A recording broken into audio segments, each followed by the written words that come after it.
After just a month and a half as Prime Minister, Liz Truss announced Thursday that she's resigning.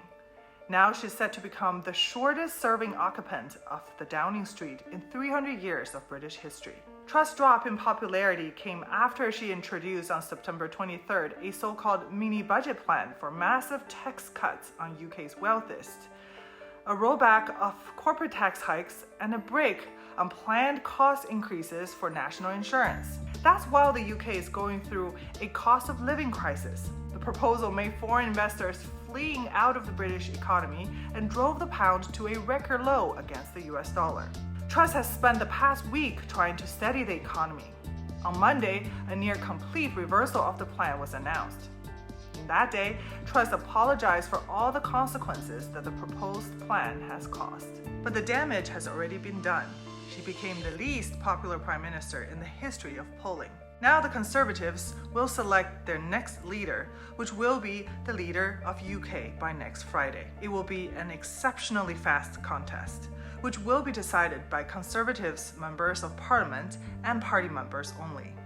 A few names are now out there, including familiar ones like Rishi Sunak, who lost to Truss in the most recent contest, and also Boris Johnson, who is now encouraged to return by his supporters. But besides the immediate questions about leadership, the bigger ones are how much damage has been done to the UK and what's the country's economy facing at the moment. Truss' political crisis started with an economic one. Besides a global market sell-off of UK assets, the mini-budget plan also triggered a sell-off in government bonds. And it was so extreme that the Bank of England had to step in and purchase £65 billion worth of bonds to restore orderly market conditions and float the country's pension scheme. Under the plan, tax cuts would be financed by further borrowing, which could cause the public debt to surge to 320% of UK's GDP in 50 years, from 96% now. On top of the super high inflation, stagnant wages, interest rate hikes, weak pound, slower than expected economic recovery, and skyrocketing energy prices, the tax cuts were the last straw that broke the camel.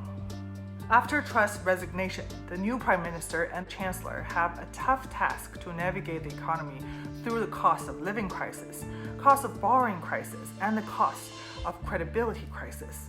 The think tank Pantheon Macroeconomics said in a report on the UK on Thursday, and I quote, "A draw-out recession lies ahead now that the overseas investors have lost faith in policymakers, forcing the Monetary Policy Committee to hike bank rate quickly and the government to tighten fiscal policy. Looking forward, Pantheon says the nation faces a likely pullback in consumer spending, squeeze in households' disposable incomes, lower employment, and higher interest rates holding back recovery in business investment.